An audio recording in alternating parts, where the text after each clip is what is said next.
Heart attack में pen होती है, बैठे बैठे पेन होती है। अच्छा, एंजाइना में कब होता है? चलने से पेन होता है, रुकने से पेन ठीक हो जाती है। जब 70, 80, 90 ब्लॉकेज हो, 70, एक आदमी बोलता है मुझे दौड़ने में दिक्कत है, तो कितनी ब्लॉकेज बोलूं? More than 70। एक बोलता है मुझे चलने में दिक्कत है, तो कितनी ब्लॉकेज बोलूं? More than 80। एक बोलता है मुझे नहाने धोने में दर्द है, तो मोर देन 90। और एक बोलता है मुझे बैठे बैठे दर्द है, तो 100%। याद रखिएगा, हार्ट अटैक मतलब है ब्लॉकेज इज इक्वल टू 100%। अच्छा, हार्ट अटैक धीरे धीरे होता है, सडनली हो जाता है? सडनली हो जाता है, सडनली। अभी का अभी हो गया हार्ट अटैक, 5 मिनट पहले मिला, 5 मिनट बाद खत्म हो गया, हार्ट अटैक हो गई। कैसे हो जाता है आपको याद है? अब देखिए एक बार। अच्छा, एक आदमी हार्ट का पेशेंट है, उसकी कितनी ब्लॉकेज है? 80 ब्लॉकेज है। उसको हार्ट अटैक करना, 100 ब्लॉकेज ले जाना, कितने साल बाकी है अभी इसको? 10 साल बाकी है। पता चला 10 मिनट बाद हार्ट अटैक हो गया। एक आदमी तो हार्ट का पेशेंट ही नहीं है, उसकी ब्लॉकेज 60 है, 60% ब्लॉकेज है, वो हार्ट का पेशेंट भी नहीं हो तो दौड़ सकता है। अच्छा, उसको कितने साल लगेगा अभी हार्ट अटैक करने? 60 है, 100 जाना है, 40% बाकी है, 20 इयर्स बाकी है अभी। पता चला 20 मिनट्स बाद हार्ट अटैक हो गई। कैसे हो जाएगा हार्ट अटैक? आपको याद है एक पर्दा आपने बताया था हमने, ब्लॉकेज के ऊपर एक मेम्ब्रेन होता है, वो मेम्ब्रेन बर्स्ट कर जाता है। This is what heart attack is. देखिए आपको समझ आता है कि नहीं? ये 20% ब्लॉकेज है, दिख रहा है मेम्ब्रेन ब्लॉकेज के ऊपर। ये 40% ब्लॉकेज है, मेम्ब्रेन यहाँ पे है अभी। ये 60%, 70% ब्लॉकेज है, मेम्ब्रेन अभी भी है। और मेम्ब्रेन स्ट्रेच कर रहा है कि नहीं कर रहा है? करते करते एक दिन क्या होगा? मेम्ब्रेन बर्स्ट कर जाएगा। Membrane will rupture, membrane will snap, membrane will burst. और जैसे ही मेम्ब्रेन बर्स्ट करेगा क्या होगा? यहां से केमिकल यहां आएगी, और यहाँ पे खून जा रहा है, इस खून में क्या होगा? ब्लड केमिकल मिलेगा, और केमिकल मिलते ही ब्लॉकेज हो जाएगी 100%। This is called heart attack. 100% blockage कितने देर में बना? 5 मिनट में। 0 से 80 आने लगा था 40 साल, और 80 से 100 आने में 5 मिनट्स, 2 मिनट्स। अब एक बात बताइए, हार्ट अटैक को रोकना कैसे है? आपका दिमाग क्या बोल सकता है? मैं आपको समझाता हूं, एक एग्जांपल सोच लीजिए। एक नोट का गड्डी है, नोट का गड्डी समझते हैं? नोट की गड्डी में रबर बैंड लगा है, मैं हर दिन उसमें नोट घुसाए जा रहा हूं, और जब रबर बैंड टाइट हो गई तो आपको मैंने पूछा क्या करूं कि रबर बैंड ना फट जाए, तो आप क्या जवाब देंगे हमको? नोट घुसाओ मत। आप ये पूछेंगे सर अभी तक रबर बैंड फट गया क्या? मैं बोला नहीं, अभी तक नहीं फटी है। आप बोलिए एक काम करना, कल से नोट घुसाना मत, देखना फटेगा नहीं। ये काम बात ठीक लग रहा है कि नहीं लग रहा है आपको? घुसाना बंद करो। और मैं एक स्टेप और आगे जाता हूं कि कुछ नोट निकाल लो कि रबर बैंड ढीला हो जाए। अब फटने का क्या चांस है? एकदम नहीं है। एंड यही बात मैं हार्ट के पेशेंट को समझाता हूं। मैं बोलता देखो अभी जहां तक चले गए चले गए, अब आप ब्लॉकेज को बढ़ाओगे तो एक ना एक दिन हार्ट अटैक होगा। कब होगा हम नहीं जानते, पर कभी ना कभी हो सकता है। आज 80 है, मालूम नहीं 90 में पर्दा फट जाए। ये पर्दा कब फटेगा हमको नहीं मालूम है। हर आदमी का पर्दा अलग अलग है, हर आदमी की मेम्ब्रेन अलग अलग स्ट्रेंथ की है। अब कब फटेगा नहीं मालूम, पर एक बात पक्का मालूम है कि आज से नोट घुसाना बंद कर दिया तो फटने के चांस कम हो जाएगा। और कुछ नोट निकालना चालू कर दिया तो आपको क्या लगता है, लॉजिकल बात हो रही है कि नहीं? वो जो कारण है ब्लॉकेज का उसको हटाओ और बॉडी में सप्लाई फैट का बंद करो। अब हार्ट अटैक का chance is almost nil, almost nil. और यही बात मैं हार्ट के पेशेंट को समझाता हूं। आपको क्या लगता है, सही हुआ कि नहीं हुआ? कॉमन सेंस के बात यही बोलता है कि नहीं, ब्लॉकेज का कारण को हटाओ और खत्म करो बात। तो ये है हार्ट अटैक रोकने का उपाय। मैंने देखा है बहुत सारे पेशेंट ये करते नहीं है, वो खाना पीना गलत खाते रहते हैं, दवाइयां खाते हैं। कार्डियोलॉजिस्ट को पूछ भी लेते हैं कि डॉक्टर साहब मैं आपसे दवाई ले रहा हूं तो आपके अंडर में हो गया ना? डॉक्टर बोलता है हाँ मेरे अंडर में हो। बोलता है डॉक्टर साहब कभी हार्ट अटैक हो जाए तो आप कहां मिलोगे? मैं अभी ब्लॉकेज बढ़ा रहा हूं, आप सिर्फ हमको बताओ हार्ट अटैक के वक्त आप।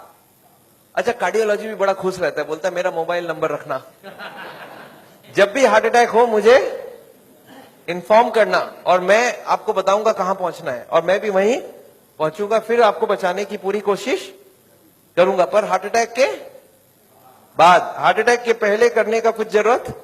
आपको क्या लगता है, सही बात हो रहा है गलत हो रहा है? अरे हार्ट अटैक के पहले ही रोक लो ना कि हार्ट अटैक। पर मैंने देखा आजकल ऐसा ही कुछ हो रहा है। Anyway I don't want that. अच्छा एक बात बताइए, ये जो पेशेंट है जिसका ब्लॉकेज बढ़ रहा है, ये सब जानता भी नहीं है क्या क्यों ब्लॉकेज बढ़ रहा है। कार्डियोलॉजिस्ट के पास जाए तो उसको बता देना चाहिए कि नहीं किस लिए ब्लॉकेज हो रहा है। अच्छा, अगर हार्ट के हॉस्पिटल में आप चले जाएं तो वो लोग भी यही सब बात करेंगे ना आपसे? क्या लगता है, हाँ या ना? वो लोग क्या बात करेंगे? उनके पास दो प्लान है, एक है बाईपास सर्जरी और एक है एंजियोप्लास्टी। अच्छा, इतनी कॉमन सी बात है, ब्लॉकेज का कारण को रोको, वो इसको नहीं बता के बाईपास एंजियोप्लास्टी क्यों बोल रहे हैं? आपको क्या लगता है? आगे पहले कॉमन बात बताओ, फिर तो बाईपास सर्जरी एंजियोप्लास्टी की बात करते हैं। वो लोग चाहते नहीं है ये सब ज्यादा, वो बोलते हैं भाई हमारी बाईपास की काम अच्छी। अच्छा, वो लोग कैसे ले जाते होंगे आपको उस तरफ, मैं आपको समझाना चाहता हूं कैसे ये सिस्टम बन गया कि वो बाईपास एंजियोप्लास्टी की तरफ चले जाते आदमी। मैं आपको समझाता हूं। एक आदमी है, ऑर्डिनरी आदमी है, खाने में खूब चर्बी खाता है, उसको क्या मालूम इससे ब्लॉकेज होता है, सिगरेट उगरेट पी रहा है। एक दिन चलते चलते वो देख रहा है जब मैं स्पीड लेता हूं मेरे को यहाँ पे दर्द हो जाती है, फिर मैं रुक जाता हूं, दर्द ठीक हो जाती है। कितनी ब्लॉकेज है? 80। चलने में स्पीड लेते ही दर्द हो रहा है, जब वो दादर चढ़ता है, सीढ़ियां चढ़ता है, उसको दर्द होता है। तो कितनी ब्लॉकेज हो गई? 80। अच्छा, वो बताएगा क्या किसी को? सोचता है कि अभी तो मैंने फील किया है, अगर घर में जाके बता दूंगा घर वाले परेशान हो जाएंगे। एक तो ऐसे ही वो परेशान है, इतने सारे कॉम्प्लिकेशंस है घर पे, और मैं ये भी बता दूं तो झंझट हो जाएगा। बताता नहीं है। कितने दिन तक नहीं बताता है? 2 4 6 महीने तक वो खींचता रहता है। क्या करता है? जब भी स्पीड लेने का काम होता है बोलता है मैं धीरे धीरे जाऊंगा, आप छोड़ दो, जाने दो। जब दादर चढ़ना होता है तो धीरे से चढ़ता है, सामान उठाना होता है नहीं उठाता है। पर धीरे धीरे पता चल जाता है। एक दिन वाइफ बोलती है आप स्पीड में चलिए, पेशेंट बोलता है मेरे से स्पीड नहीं चला जाता। बोला क्यों? बोलता मेरे को यहाँ दर्द होती है। वाइफ बोला आपने कभी बताया नहीं? बोलता नहीं, वो तो थोड़े दिन से हो रहा है ना, कुछ दिनों से। वाइफ अब छोड़ देगी वाइफ या नहीं छोड़ेगी? वाइफ बोलती है चलो कल डॉक्टर के पास जाएंगे। तो लोकल कार्डियोलॉजिस्ट के पास पहुंच गए। अच्छा, लोकल कार्डियोलॉजिस्ट को जाके बता दिया कि डॉक्टर साहब जब मैं स्पीड लेता हूं तो यहाँ पे छाती में दर्द हो जाता है, फिर रुकता हूं ठीक हो जाता है। अच्छा, उनको कुछ आइडिया लग जाएगा? वो ईसीजी करके देखते हैं, उसमें कुछ नहीं आता है। पेशेंट बोलता है सर ईसीजी में नहीं आएगा, आप चला के ईसीजी लीजिए तब आ जाएगा। उसको मालूम है चलने से दर्द होता है। तो डॉक्टर स्ट्रेस टेस्ट कराता है, उसमें खराबी आ गई। अब इसका मतलब क्या हो गया? हार्ट की बीमारी है या नहीं है? ऑलमोस्ट पक्का हो गया। अब कार्डियोलॉजिस्ट क्या बोलते हैं? बोलते देखो आपको हार्ट की बीमारी हो गई है। पेशेंट घबरा जाता है, बोलते सब क्या करूं? बोलते एक काम करो, मैं एक हॉस्पिटल का नाम लिख के देता हूं, उसमें चले जाओ, और एक कार्डियोलॉजिस्ट का नाम लिख के देता हूं, उसके पास चले जाना, और वहां पे वो जाके एंजियोग्राफी करेंगे, उससे पता चलेगा ब्लॉकेज है या नहीं है, और उसके बाद वो बाईपास सर्जरी एंजियोप्लास्टी जो भी बोलेंगे वो सब करवा लेना। पेशेंट बोलता है इसका मतलब वो सब करा लो। बोला हाँ, जो भी निकलेगा उस हिसाब से करा लेना। पेशेंट बोलता है सर और कोई बात? बोला एक काम कर देना मेरा, उनको बता देना मैंने ही आपको वहां पे भेजा है। अच्छा, इसका भी कुछ फायदा है ना? अच्छा, अब आप कहां चले गए नेक्स्ट डे? पेशेंट पहुंच गया हार्ट के हॉस्पिटल में, कार्डियोलॉजिस्ट को बता दिया कि मैं स्पीड लेता हूं, मेरे को छाती में दर्द होता है। कार्डियोलॉजिस्ट को कुछ समझ आ गया क्या? उनको बहुत अच्छे से समझ आ गया, एक नया पेशेंट आ चुका है। अच्छा, वो बोलते नहीं ऐसा, वो क्या बोलते हैं? वो बोलते हैं मेरे को डाउट है ये ब्लॉकेज है या नहीं है। अच्छा, पेशेंट खुश हो जाता है। पेशेंट बोलता है वो डॉक्टर तो मेरे को डरा ही दिया था, बोलता हार्ट की ब्लॉकेज है, और ये बड़ा डॉक्टर ये बोलता है मेरे को डाउट है। पेशेंट बोलता है मेरे को हार्ट की बीमारी हो ही नहीं सकता। अरे मैं कभी कोई गलत काम किया ही नहीं, सिगरेट तो बहुत लोग पीते, मैं भी पीता हूं, और चर्बी उर्बी तो बहुत लोग खाते, मैं तो थोड़ी बहुत ही खाता हूं। तो पेशेंट क्या सोचता है कि कुछ निकलेगा तो नहीं, डॉक्टर ठीक ही बोल रहा है, कुछ मिलेगा ही नहीं। पेशेंट बोलता है सर कोई उपाय है, पता चल जाए ब्लॉकेज कितना है। कार्डियोलॉजिस्ट बोलते हैं बस एक एंजियोग्राफी कर लेते हैं, आपको देख लेते हैं है या। अच्छा, पेशेंट मान जाएगा नहीं मान जाएगा? पेशेंट बोलता है सर कोई भी टेस्ट हो मैं तैयार हूं, आप बोलो क्या क्या कराना है। बोलते नहीं, आपको एडमिट करके आपके अंदर एक तार घुसाएंगे और उसमें जान भी जाने की चांस है। अच्छा, पेशेंट फिर भी नहीं चाहता है कुछ, तो बोलते बिना तार घुसाए कुछ कर लीजिए ना, पता करना है ना ब्लॉकेज, कर लीजिए आप। कार्डियोलॉजी बोलते नहीं, एंजियोग्राफी बिना कुछ नहीं पता चलेगा। अच्छा, एंजियोग्राफी हो जाएगा नहीं हो जाएगा? एंजियोग्राफी हो जाता है। पेशेंट बोलता है चलो एक बार करा लेते हैं, फिर घर जाके सोचेंगे ब्लॉकेज मिल तो जाए, देखे तो सही कितना है, फिर जाके घर में। अच्छा, पेशेंट प्लान कर लेता है। क्या प्लान करता है? कि मेरी 30-40 ब्लॉकेज तो हो सकती है, मैंने गलत काम किया है, बड़े दिनों से मेरे को कोई ने बोला था फैट नहीं खाना, मैं खाया हूं, सिगरेट नहीं पीना, मैंने पिया हूं, तो कुछ ब्लॉकेज मिलेगा। और प्लान क्या बनाता है कि घर जाके कल से सारा खाना पीना बदल दूंगा, वॉकिंग चालू कर दूंगा, एक्सरसाइज चालू कर दूंगा, एकदम प्लान करके एंजियोग्राफी में जाता है कि कल खाली रिपोर्ट लेके घर जाना है। अच्छा, रिपोर्ट में कुछ, एंजियोग्राफी होने के बाद रिपोर्ट में कुछ मिलेगा या नहीं मिलेगा? रिपोर्ट में एंजियोग्राफी में कितनी ब्लॉकेज मिलेगी? 70, 80 एंड 90। अच्छा, जब 80 ब्लॉकेज मिल जाए, कार्डियोलॉजी सडनली बदल जाता है, वो बोलते हैं you are very lucky. Patient बोलता है लकी मतलब कुछ भी नहीं मिला आपको? बोला लकी इसलिए कि आप ठीक टाइम में यहां तक पहुंच गए, थोड़ा सा लेट आते तो कुछ भी हो सकता था। पेशेंट बोलता है इसका मतलब कुछ सीरियस बात है। बोला आप बचे कैसे, मेरे को समझ नहीं आ रहा है। यू आर वेरी लकी, अभी तक बच गए आप। अब आपका बचने का चांस बहुत कम है। पेशेंट बोलता है पर हुआ क्या है? बोलता 80% ऑलरेडी फिनिश्ड, बस अब बस थोड़ा सा ही है। You are carrying an atom bomb. अच्छा, पेशेंट बोलता है सर एक काम कीजिए, आप रिपोर्ट मुझे दे दीजिए, मैं घर जाऊंगा। बोलते घर आप पहुंचेंगे कैसे? उसके पहले ही हार्ट अटैक हो जाएगी। अच्छा, आपको क्या लगता है डॉक्टर को मालूम है क्या हार्ट अटैक कल होगा आज होगा? उसको तो ये भी नहीं मालूम 70 है 80 है या 90 है। क्यों ऐसा बोला जा रहा है? To create a fear. और फियर से क्या होगा? फिर ऑपरेशन के लिए इमीडिएटली, बहुत सारे लोगों को इतना बोलने का जरूरत ही नहीं हो, तो इमीडिएट तैयारी हो जाता है। हार्ट का सुनते हैं उसके मन में ऐसे ही डर रहता है, उसको ज्यादा डराने का। पर कभी कभी पेशेंट बोलता है सर एक बात बताइए, ब्लॉकेज तो कल भी था, ब्लॉकेज तो आज भी है, कल तक तो मैं सारा ही काम कर रहा था, ये पेन तो मेरे को बड़े दिनों से है, मैं अब तो पता चला हूं। तो आप एक काम करिए, मेरे को आप डिस्चार्ज कर दीजिए, मैं घर जाके फिर सोचूंगा।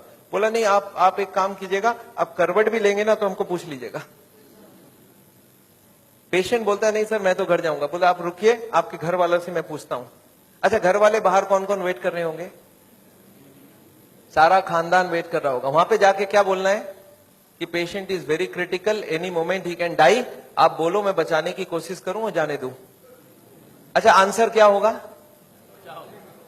वाइफ क्या बोलेगी कि जिंदगी भर इन्होंने मेरे लिए किया, आज मेरे को चांस मिला, आज तो मैं ऑपरेशन। वाइफ बोलती है कोई चीज का भी कोई भी कंजूसी हमें नहीं करना है, इनको तो बचाना। अच्छा, बेटा मानेगा कि नहीं? एक बेटा बड़ा समझदार होता है, बोलता है डॉक्टर को, डॉक्टर साहब एक बार बताइए, मैंने सुना है कोलेस्ट्रॉल की वजह से ब्लॉकेज होता है, इनका कोलेस्ट्रॉल हाई है, तो क्या करूं कि कोलेस्ट्रॉल कम हो जाए? खाने पीने में क्या क्या चेंज लाना चाहिए? अच्छा, कार्डियोलॉजिस्ट मान जाएंगे इनसे बात में? वो बोलेंगे you are wasting my time, he is dying and you are talking all this rubbish. अच्छा, तब तक और जितने परिवार वाले बोले नहीं नहीं ऑपरेशन होना ही चाहिए। मेरे एक पेशेंट थे, बोला डॉक्टर साहब मेरे साथ पूरा ऐसे ही हुआ, मैं तो खाली एक बार टेस्ट कराने गया था और उसके बाद वो ऑपरेशन करके ही भेजे मेरे को वापस। मेरे एक और पेशेंट थे, बोले सर मैं फिर भी नहीं कराया, मैं निकल आया। मैं बोला आप निकले कैसे? बोला मैंने बोला मैं तो नहीं कराऊंगा, मुझे घर जाना है। वो बोले नहीं आप घर भी नहीं पहुंचेंगे। मैं बोला मैं लिख के देता हूं, मैं पहुंच जाऊंगा। फिर मैंने लिख के भी दे दिया, फिर भी वो जाने नहीं दिया। फिर मैंने लास्ट बोला, मैंने बोला देखो मैं करने तैयार हूं, पर प्रॉब्लम है मेरे पास पैसे नहीं है, आप फ्री का कोई ट्रीटमेंट हो तो करवा डालो। तब इन्होंने बोला कोई प्रॉब्लम नहीं है, आप घर चले जाओ। फिर मैं जब घर जाने लगा तब फिर से बुलाया उन्होंने, बोला अब आप एक बार बताओ ये इतने पैसे आप कितने दिन में इकट्ठा कर सकते हो? तब मैंने बोला देखिए मुझे प्रॉपर्टी बेच के आना होगा, 2 महीना लगेगा। फिर मुझे 2 महीना उन्होंने टाइम दे दिया। बोला अब कोई प्रॉब्लम नहीं है, 2 महीने बाद ही ऑपरेशन होगा। आपको समझ आ रहा है ऑपरेशन कब रुक सकता है? दिस इज, मैं ये नहीं बोलूंगा सारे जगह एग्जैक्टली यही हो रहा है, पर इसका ही कुछ छोटा मोटा रूप ये हॉस्पिटल का सिस्टम है। पर एक बात मैं जानता हूं, हॉस्पिटल को ये चॉइस देना चाहिए पेशेंट को। देखो the blockage is so much so much so much, these are the reasons. आप देखो क्या चाहते हो। आप अगर अपने आप को बदलोगे तो ऑपरेशन रुक सकती है। आप नहीं बदलना चाहते हो तो मैं ऑपरेशन कर दूं, उसके बाद जाके बदलने का कोशिश करो। But the hospitals don't give chance. उनको मालूम है ये एक मौका है, ऑपरेशन कर लेते हैं, बट उसके बाद भी उनको यही करना पड़ेगा। लाइफस्टाइल चेंज तो पेशेंट को फिर भी करना पड़ेगा। मैं जानता हूं हार्ट के पेशेंट्स को मैं 3 चीज देखते दिखाऊं, एक तो दवाइयां हैं, एक बाईपास और एक एंजियोप्लास्टी। ये दवाइयां मैं आपको एक बार समझाना चाहता हूं दवाइयां क्या काम करती है, और another 10 minutes I will take. देखिए ये ट्यूब है जिसमें कोई ब्लॉकेज नहीं है, और ये 80-90% ब्लॉक है, दिख रहा है आपको? अब ये पेशेंट को चलने से दर्द होता है, एक दवाई ऐसी है जो दवाई देते ही ये दर्द कम हो सकती है। कौन सी दवाई है? सॉर्बिट्रेट। नाम सुना आपने? क्या करता होगा सॉर्बिट्रेट? देखिए क्या करता है Sorbitrate. This is what is the action of Sorbitrate. क्या हुआ? ट्यूब चौड़ी हो गई, ब्लॉकेज वहीं की वहीं रह गई, ट्यूब चौड़ी हो गई, ट्यूब थोड़ा फैल गया, फैलते क्या हो गया? ब्लड सप्लाई बढ़ गई। पेशेंट बोलता है मुझे अब कोई दिक्कत नहीं है, पर ये दवाई का असर रहेगा 8 घंटे बाद, तो 8-8 घंटे में एक सॉर्बिट्रेट देनी पड़ेगी। एक पेशेंट मेरे को बोला मैं सॉर्बिट्रेट नहीं लेता हूं, मैं मोनोट्रेट लेता हूं। मैं बोला वो भी सॉर्बिट्रेट का ही भाई है। तो ये जितने भी सॉर्बिट्रेट है उनका नाम मैं आपको दिखा सकता हूं। These are all kinds of sorbitrate and all. ये सब दवाई हम लोग दे देते हैं। सॉर्बिट्रेट, स्मो, आइसोडिल, मोनोट्रेट, नाइट्रोफिक्स, एंजिसेड, इमडूर, वेंजिकॉर, वेसोट्रेट, मोनोट्रेट, सॉर्बिट्रेट, मोनोसॉर्बिट्रेट, नाइट्रोकंटीन, वेसोप्रीन, मोनोस्प्रीन, इस तरह की दवाइयां हम हार्ट के पेशेंट्स को दे देते हैं। एनीवे, दवाइयां बहुत सारे तरह के मिलती है।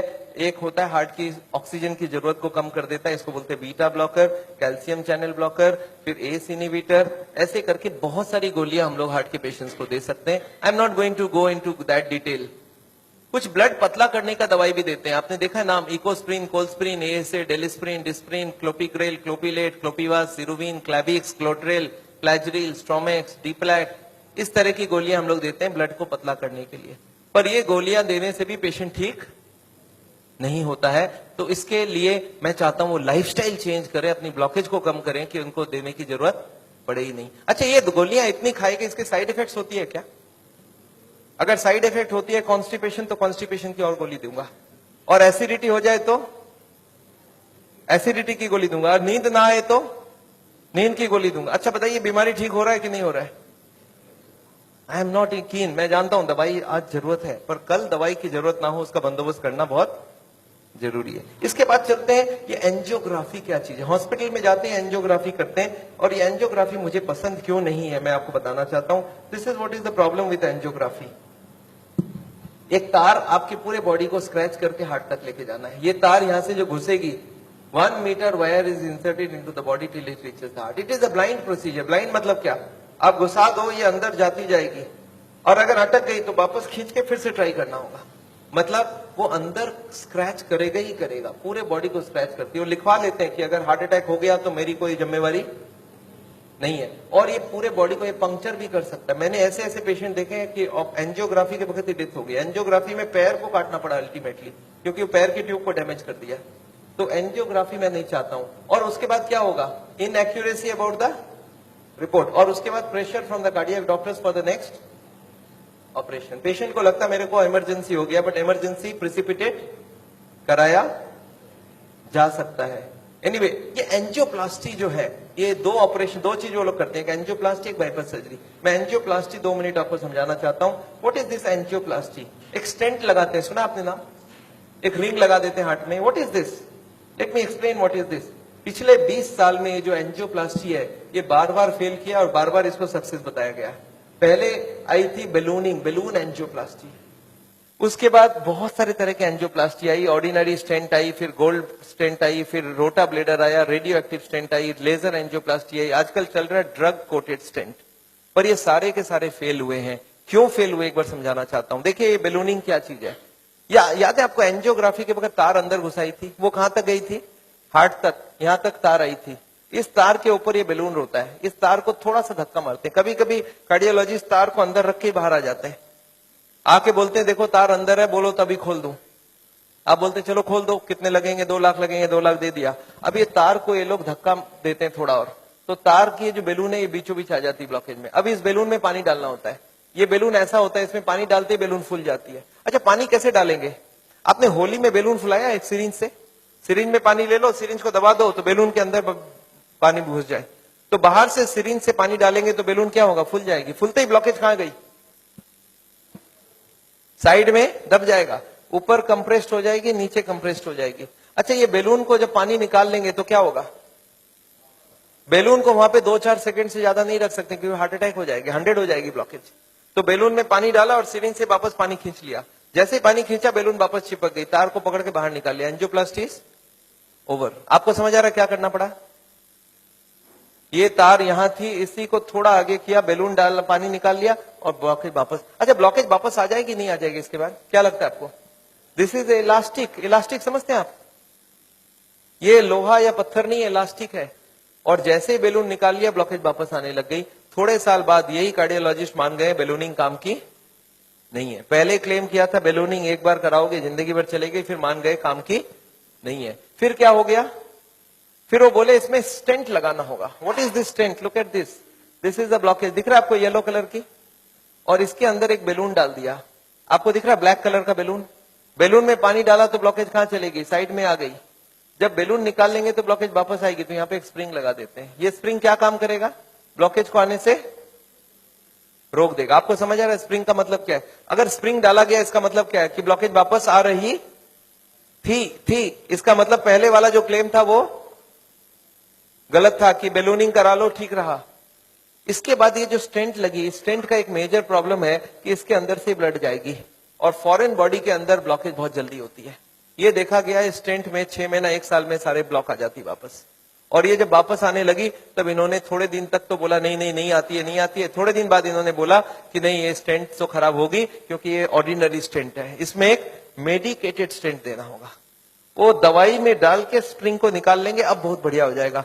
तो ड्रग की कोटिंग चल जाए। आपने देखा है चांदी के गहने में सोने की कोटिंग चढ़ाते हैं, तो वो स्प्रिंग के ऊपर कोटिंग चढ़ा देते हैं और वो कोटिंग चढ़ा के लगा दिया, पर इसके बाद भी ये फॉरेन बॉडी ही रही, इसमें वही का वही रिजल्ट आया है। अभी लेटेस्ट है कि 66% people with in 1 year will come back with a reblockage.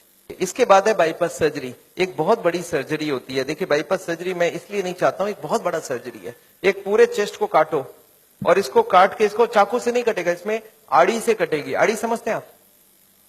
आपने मार्बल फिटिंग के वक्त एक देखा गोल चक्का लेके घूमते हैं, ऐसा एक लगा के ये पूरा खुलेगी। इसको अंदर से ऐसे जैक करके ऐसे खोलेगा। अंदर में हार्ट को रोक के उसमें ऑपरेशन होगी।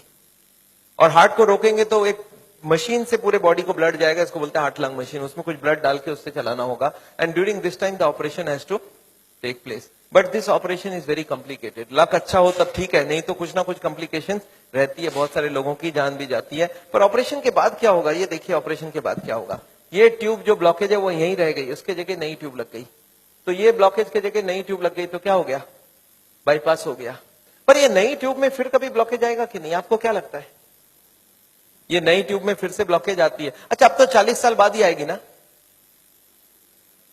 पिछले बार कितने साल लगी थी आपको याद है? देखिए एक वाई का जवाब सोच के देखिए, ओरिजिनल ट्यूब में कितने साल में ब्लॉकेज हुई थी? 20 से 40 साल। तो कितनी स्पीड रही? 2 से 4%, 6% पर ईयर। और एंजियोप्लास्टी के बाद अगर 2 साल में वापस रीब्लॉकेज होती है तो कितने साल हो गई? 40% पर ईयर। और बाईपास के बाद अगर 5 साल में रीब्लॉकेज आती है तो 20% पर ईयर। जो ट्यूब ओरिजिनली 2% की ब्लॉकेज कर रही थी वो अब ऑपरेशन के बाद उसकी स्पीड क्यों बढ़ गया? क्योंकि अब वो ओरिजिनल नहीं रहा। हमारी बॉडी को जब तक ओरिजिनल रखो तब तक अच्छी बात है। हमारे प्राइम मिनिस्टर ने भी 2 बाईपास कराई है, एंजियोप्लास्टी 5 स्टेंट लगाई है। पर मैं जानता हूं उसके बाद भी तो फिर से कराना पड़ा। एक बार कर लिया, दूसरी बार कराया, कब तक करा सकता आदमी? और मैं जानता हूं बॉडी में एक बार कॉम्प्लिकेशन कराना, उनके लिए तो चलो बहुत बड़ा टीम लगेगा। हर आदमी के लिए इतनी बड़ी टीम नहीं भी लग सकती है और इतना बड़ा ऑपरेशन नहीं भी कर सकते ठीक से। पर मैं जानता हूं अगर ऑपरेशन बिना ही हमारी काम बन जाए, अगर हम लाइफस्टाइल को ही चेंज करके कर सकते हैं तो हम ऑपरेशन क्यों करवाएं? And this is what is the contention. Nevertheless मैं हार्ट के पेशेंट को एक ही चीज समझाता हूं कि ब्लॉकेज अगर रिवर्स करना है तो उसके लिए थोड़ा आपको एक्यूरेसी करना होगा। What is this accuracy? You understand? This is the accuracy. इस पिक्चर को आपने देखा है, इसमें एक्यूरेसी लिखा है। कितना एक्यूरेसी है इसका मतलब? मैं आपको समझाता हूं। ये एक ड्रम है, ये ड्रम में मैं पानी भरना चाहता हूं और इसमें 15 छेद है। आप बताइए कितनी छेद बंद करने से ड्रम भरेगी? याद है 15 कारण है। अब इसमें से कितने को कंट्रोल करूं कि ड्रम भर जाए? सारे को करना होगा। अच्छा मैं हार्ट के पेशेंट्स को क्या देखता हूं, उनको कुछ मालूम भी नहीं है इसके बारे में। वो क्या बोलते हैं, मेरा कोलेस्ट्रॉल कंट्रोल है, ट्राइग्लिसराइड ज्यादा है, शुगर कंट्रोल है, बीपी ज्यादा है। मैं बोला ऐसे नहीं चलेगा, सारे होल बंद चाहिए मुझे। बोलते मैं थोड़ा थोड़ा करूं तो कैसे चलेगा? मैं बोला थोड़ा थोड़ा से काम नहीं चलेगा। बोलते मेरा बीपी कम किया हूं पर पूरा कम नहीं कर रहा हूं, 120 नहीं ला रहा हूं, 140 ही रखा हूं। मैं बोला नहीं चलेगा, मुझे सारे फैक्टर्स एक साथ कंट्रोल चाहिए। हाँ इसके लिए शुगर, बीपी, कोलेस्ट्रॉल, ट्राइग्लिसराइड आपसे कम नहीं हो रहा, मैं दवाई देके कम कर देता हूं। पर स्मोकिंग आपको पूरा ही बंद करना होगा, खाने में तेल आपको बंद करना होगा, एक्सरसाइज आपको करना पड़ेगा, ओवरवेट कम करना होगा, खाना पीना में फाइबर ज्यादा डालना होगा। अच्छा ये सब संभव है क्या लोगों के लिए? यस, क्या प्रॉब्लम है? ये तो सिंपल सी बात है, इसको क्यों नहीं कर सकते? क्यों नहीं सिगरेट बंद कर सकते? क्यों नहीं मीट बंद कर सकते? क्यों नहीं तेल घी छोड़ के आप अलग तरीके से खाना बना सकते हैं? तो all these if you do there is no problem. Nevertheless मैं जानता हूं, एक और छोटा सा चीज आपको बताना चाहता हूं। अभी एक और नई जो टेक्नोलॉजी आ गई है, आदमी को मैं सोचता था बिना काटे कुछ हो सके। ये हमारी कुकिंग की क्लास है, this is a cooking class. मैं हार्ट के पेशेंट्स को ट्रेनिंग देता हूं। This is my dietitian teaching cooking, zero oil cooking to the patients wives. मैं हार्ट के पेशेंट्स को योगा सिखाता हूं। मैं बोलता हूं कैसे भी करो, योगा करो, आप योगा करने की बहुत जरूरी है। उसके साथ उनको क्या करना चाहिए, क्या नहीं करना चाहिए, कितनी सामान उठानी चाहिए, गाड़ी चलानी चाहिए, स्कूटर चलाना चाहिए, ऑफिस जाओ तो क्या प्रिकॉशन लो, दादर चढ़ो तो क्या प्रिकॉशन लो, आगे कौन सी योगा करो, कब तक करो, कौन सी मेडिसिन लो, कब तक लो, एंड फॉर दिस हाँ मैं एक मैगजीन भी निकालता हूं, इसका नाम है साउल टाइम्स। ये मैगजीन मैं हर महीने निकालता हूं, दिल्ली से निकलती है, हिंदी और इंग्लिश में। अच्छा, आपको एक फॉर्म दिया गया है क्या? ऐसा देखिए तो, have you got a form like this? ये फॉर्म में अगर आप अपने नाम एड्रेस भर के देंगे तो आपको ये मैगजीन आगे आपको मिलता रहेगा हर महीने। हिंदी में इंग्लिश में दोनों में मैगजीन है। और इसके साथ एक छोटा सा और क्वेश्चन ये रखा है कि यहाँ पे अगर हम लोग ऐसा कोई कैंप करवाएं तो how many people will be interested to join such a camp? 1 दिन का या 2 दिन का ऐसा एक कैंप अगर हम करवाएं तो कोई इंटरेस्टेड हो तो प्लीज फिल इट अप। मेरे को लोग बोलते हैं डॉक्टर साहब इतनी सारी बातें अगर कैसे याद रखूंगा, मैंने बहुत मोटी मोटी किताब लिखी है। आदमी बोलता है सर छोटा सा कुछ दीजिए ना कॉपी। तो मैंने एक ऐसी किताब बनाई है जिसका नाम है पॉकेट गाइड। एक 30 रुपीज की किताब है, कोई 2 घंटा बैठ के पढ़ ले तो जितनी बातें मैंने बताई है सब इसमें लिख के रखा है। So this book I have brought over here. मेरे ख्याल से बाकी बुक्स तो मैं नहीं ला सकता हूं क्योंकि hundreds of books are there. तो मैं ये बुक लाया हूं, कोई को लगता है कि मैं पढ़ना चाहता हूं और कोई को पढ़ाना चाहता हूं। हार्ट के पेशेंट को जरूर पढ़ाइए। 30 रुपीज की गिफ्ट होती है, you can give it to anybody and they will learn things from the book. तो ये बहुत जरूरी है। मैं जानता हूं, मैं ये मैगजीन पिछले 10 साल से रन करता हूं and it is gone all over the world. मैं एक नई टेक्निक आपको इसी वक्त बताना चाहता हूं। There is a new machine which has come which can open the collaterals. देखिए कोलैटरल्स का क्या मतलब है। ये ब्लॉकेज है, बाईपास सर्जरी में क्या करते हैं, एक नई ट्यूब लगा देते हैं। इसमें क्या करते हैं, जो हार्ट की ये ब्रांच है और ये ब्रांच है इनको जोड़ देते हैं आपस में। And there are so many small tubes, जो इसको जुड़ जाए तो ब्लड यहां से आने लगे। ये जो छोटे छोटे ट्यूब है, ये मैंने बोला था स्पोर्ट्समैन चालू करके रखते हैं। और स्पोर्ट्समैन चालू कर दिया तो क्या हो गया, उसके पास 2 सप्लाई हो गई। एक तो ये ओरिजिनल है और एक साइड वाली भी है। इसको बोलते हैं कोलैटरल। बैंक में आपने लोन लेते हुए देखा है कभी? कोलैटरल्स बोलते हैं। कोलैटरल मतलब क्या, कि ये फेल हो जाए तो दूसरा कोई होना चाहिए। तो ये कोलैटरल्स भगवान ने हमें देके रखा है। ओरिजिनल तो था ही था, एक कोलैटरल भी देके रखा, कभी ये फेल हो जाए तो ये चालू करना। अच्छा, ये अगर चालू हो जाए बिना ऑपरेशन के तो इससे अच्छा कुछ नहीं हो सकता। And this is a new machine, new technology which has कम। देखिए हमारे मेडिकल साइंस की टेक्नोलॉजी बिना कांटे वाली टेक्नोलॉजी है। ये देखिए ये ट्यूब्स है जिसमें कोई कोलैटरल्स चालू नहीं है, और ये है ट्यूब्स के सारे कोलैटरल्स चालू हो गए। आपको समझ आ रहा है डिफरेंस दोनों के अंदर? ये जो छोटे छोटे कोलैटरल्स है ये हमारे सबके पास है, और एक मशीन से इसको या तो स्पोर्ट्स करके चालू कर सकते हैं या तो एक मशीन से चालू कर सकते हैं। ये मशीन क्या करती है सोचिए, ये जैकेट्स लगा दिया हमने कफ में, थाई में, बटक्स में, और सारे को एक साथ स्क्वीज कर दूं तो क्या होगा, इसकी ब्लड कहां जाएगी? बॉडी में ही रहेगी, पर कहां जाएगी? ये हार्ट के तरफ जाके हार्ट की ट्यूब्स को धक्का देके प्रेशर देके इसको खोलेगी। ये प्रेशर 1-1 घंटे तक, 1-1 मिनट, इसको हार्ट के संग सिंक्रोनाइज करके दिया जाता है। सिंक्रोनाइज मतलब हार्ट जब पंप करे तो मशीन पंप नहीं करता है। जब हार्ट पंप करके रिलैक्स करने लगे, जब पूरी ब्लड वापस आती है तो वो स्क्वीज करके सारे ब्लड को एक साथ भेजा जाता है। And this goes on, ECG feed होती है कंप्यूटर को। And this machine we have seen now without bypass surgery. आदमी बोलता है मुझे इमीडिएट रिजल्ट चाहिए, तो without bypass this can work very well. तो इसको हम लोग बोलते हैं नेचुरल बाईपास। नेचुरल बाईपास समझ रहे हैं, भगवान ने ऑलरेडी नेचुरल बाईपास हमें दे के रखी है, स्पोर्ट्समैन चालू करके रखा है। तो आप हार्ट के पेशेंट हो, आप चालू करो, आपके पास कोलैटरल आ गई तो ओरिजिनल नहीं भी होगा तो भी काम चल जाएगी। और एक मैं जैसे ही, हाँ एक और ट्रीटमेंट आई है जिसको हम लोग बोलते हैं बायोकेमिकल क्लीनिंग।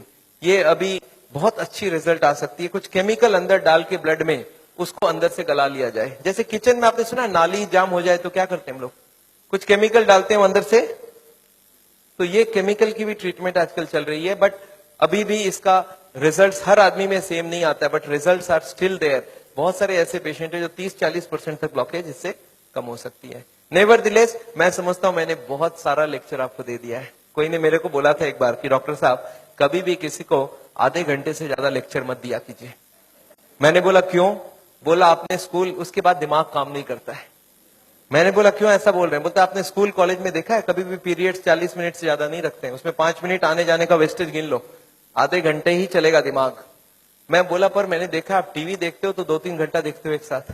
बोलते नहीं वो इंटरेस्टिंग हो तो देखते हैं। तो मैं जानता हूं आप हमारे साथ बैठे हैं 2 घंटे के लिए और आपको जरूर इंटरेस्टिंग लगा होगा। मैं फिर से धन्यवाद देना चाहता हूं ये हॉल को अरेंज जिन लोग ने किया उनको, श्री माफत लाल जी को जिन्होंने आपके लिए ये लेक्चर कराया है। और अगर आपको लेक्चर अच्छा लगा तो उनके लिए फिर से एक बार